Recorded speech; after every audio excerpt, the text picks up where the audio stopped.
Welcome back to Unwrapped, where we are toasting the sweet taste of chocolate. Chocolate is like a fine wine, and different chocolates have different flavor profiles.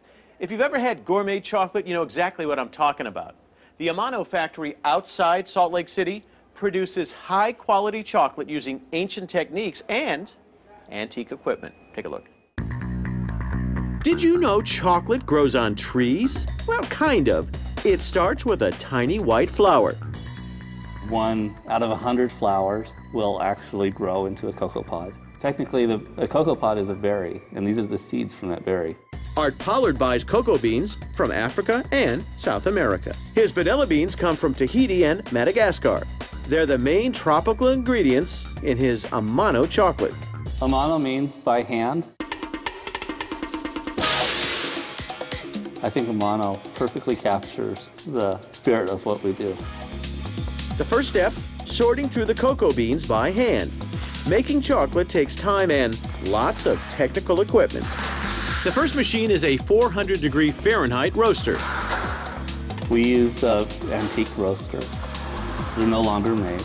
We imported ours from Portugal. It's much slower than modern technology, but Art believes his vintage equipment gives his chocolate a better flavor. After about 30 minutes in the roaster, the beans spread out to cool for a few minutes. Next up, another vintage machine. We also use a melanger, which uses a giant granite grinding wheel that slowly grinds the cocoa beans into chocolate.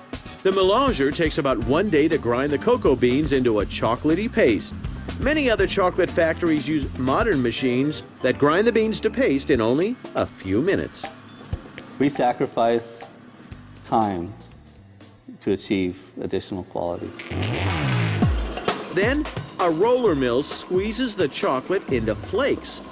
This process smooths the chocolate to the perfect consistency. The final step is heating the chocolate inside a machine called a conch. It's our secret weapon. We use it to develop the flavor of our chocolate, and if I told you how it worked, I'd have to kill you. Art tastes each batch during every step to make sure the chocolate is just right.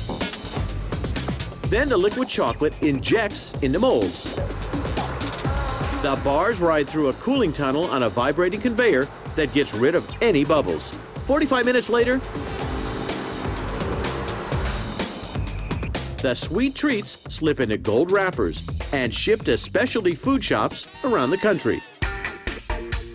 The Okamare has a beautiful, rich chocolate flavor, notes of cherry or plum. Our Kuyagwa bean is not quite as fruity. It actually has spicy notes to it.